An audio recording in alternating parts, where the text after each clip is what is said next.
Hi everyone, welcome back to the channel. Today I'll be solving the IGCSE math paper, question paper 43 of summer 20, question number 9. This question is related to coordinates and geometry, so I'll get started with part A. So we're told that the equation of a line L is this, and we need to find the gradient of line L.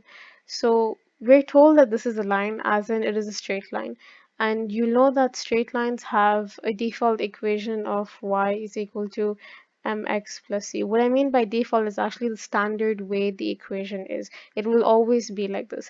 Sometimes, for example, in this question, we have a variable next to y, sorry, a constant next to y. So to find out what the gradient is, you will have to find what m is. Now, m over here represents the gradient, and it was always with the variable x.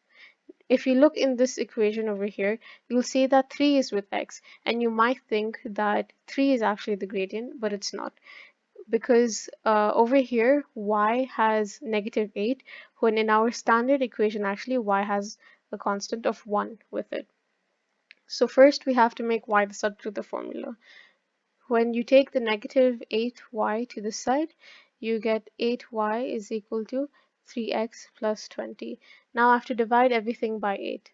So y is equal to 3 by 8x plus 20 by 8. So according to the regular equation, uh, as I've said before, m represents the gradient and it was always with x. So over here, our gradient is 3 by 8 as it is with x. So that is the answer over here. Now, for the next part, we have to find the coordinates of the point where line L cuts the y-axis. This is basically our y-intercept. So you should know that the y-intercept is always when x is equal to 0. Like if we had our x-axis here and our y-axis over here, if the equation of the line went over here, you'll notice that it will cut y when x is equal to 0, always. Even if the line was like this or whatever way you can think of, it will always be when x is equal to 0. So you can substitute x is equal to 0, but then you'll realize that you end up getting this plus 20 by 8. So this here is our y-intercept, and that's pretty much what we got already in this previous part. So you don't have to do like too much calculation. You just need to know that the plus c represents our y-intercept. Sometimes it can be negative as well. So, but the normal way of writing the equation is y is equal to mx plus c, where c can also be negative. So the coordinates of it will be 0, and 20 by 8 can be simplified to 2.5. So this is the coordinates of the point where the line cuts the y-axis. Okay, moving on to the next part. Part B, we are told that the coordinates of P is this and the coordinates of Q is that. We need to calculate the length of PQ. Now, if I roughly do this on our grid with x-axis and y-axis, P would be around here with -3 is x and 8 is y, and Q would be at 9 and -2. It would be around here. So we would have to calculate this length PQ. So this is a very rough drawing. It's just to give you an idea of what's happening, and you can use a formula to calculate the length of PQ, but I will explain the concept behind it. So essentially over here, if you join these 2 points like this, you make a right angle triangle. This is our right angle. So you can use this length here and this length over here to calculate the length of PQ using the Pythagoras theorem rule. So first we need to find out what this length is up here. So you'll realize that this point on the x-axis is at -3, and this is 0, and this point over here is at 9. So essentially this is 3 units, and this on this side will be 9 units. So total length will be a total of 12 units. I'm just writing U for units, but you don't have to, just for some clarity. And similarly, we can calculate the length of this part, where you know that this point over here had a y of 8. So this would also have a y of 8. That means this entire length is 8 units, and this point Q had a y value of -2. That means it had a length of 2 units. Therefore, the total length on this side is 10 units. So our triangle is basically 12 units and 10 units. Now, using the Pythagoras rule, we can find out what the length of the hypotenuse is. So x square is equal to 12 square plus 10 square. X is equal to root of 12 square plus 10 square. And that is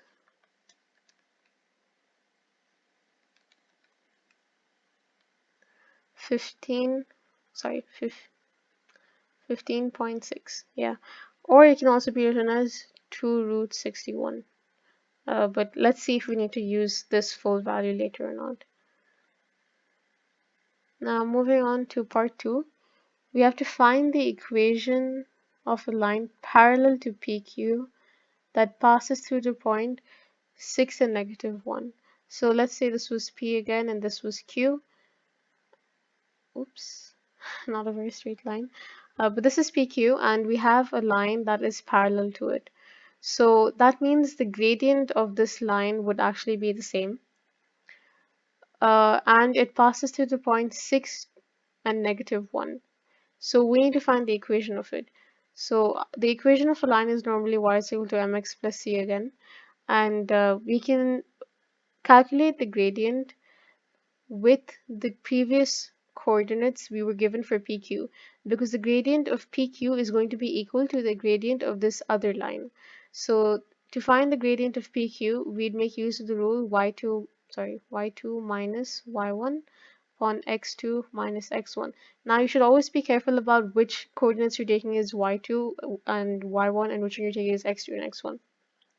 Now I'll be taking the coordinates of Q as x2 and y2, and the coordinates of P as x1 and y1. The reason why is because when you visualize this or when you look at the numbers, you'll realize that Q comes after P. So it will come more on the right hand side. It will be the latter coordinate. Therefore, it will have the coordinates of x2, y2. Now, when you put in the coordinates in their appropriate places, y2 over here was -2 minus y1, which is 8, upon x2 over here, which is 9, minus x1, which is -3. You get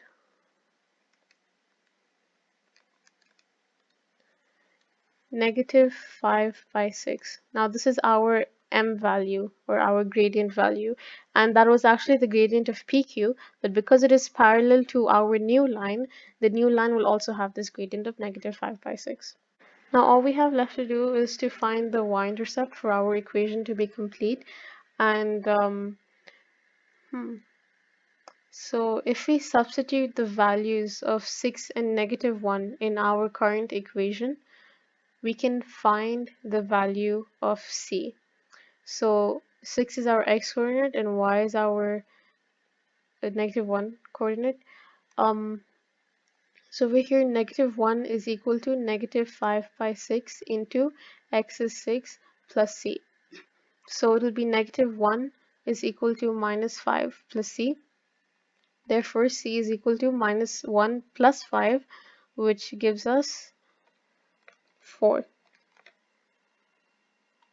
So the entire equation will be y is equal to -5/6, x plus 4.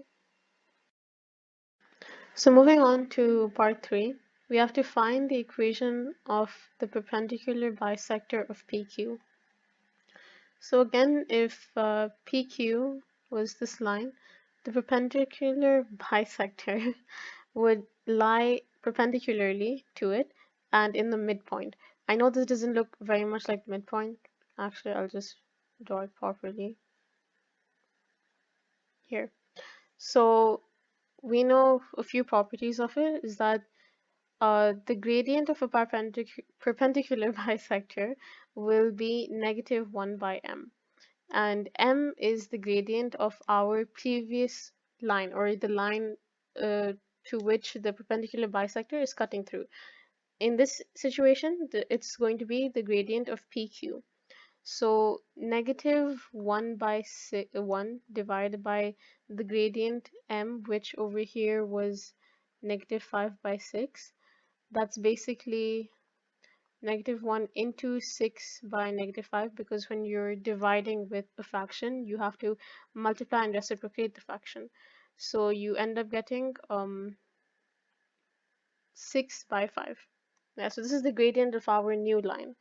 And we have to calculate the intercept of this line now, because we need the c value from our y is equal to mx plus c. So I will just substitute our given values. Actually, one more thing is that we haven't been given any coordinates of this perpendicular bisector, but we do know that it's cutting through the midpoint of PQ. So we have to calculate what the midpoint of PQ is, and then we can use that coordinate, sub it into our equation, and then find the value of C. So to find the midpoint of PQ, you have to make use of the formula x1 plus x2 divided by 2. This value will give us the coordinate of our x coordinate for the midpoint, and y1 plus y2 divided by 2. Now over here, let's see, what was x? Negative, so it'll be -3 plus 9 divided by 2 for x coordinate, and 8 plus -2 divided by 2. That's going to be 3, 3. That's the coordinate of the midpoint. So we know that this line, this perpendicular bisector, goes to this point. And now we can use this point and sub it into our equation. So y is equal to mx plus c. We substitute the coordinates. 3 is equal to, m over here is 6 by 5, and x is 3 plus c. Now c is going to equal to, 1 second.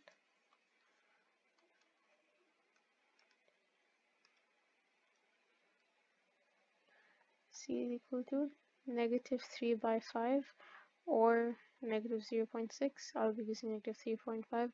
Therefore, the entire equation is going to be y is equal to 6 by 5 x minus 3 by 5. So that's it for this question. I hope you found this video useful. If you liked it, please leave a thumbs up. If you haven't subscribed to the channel, consider doing so. We make videos for IGCSE and A-level sciences and math. Any doubts you have. That's it for this, and I'll see you in the next video. Thank you for watching. Bye-bye.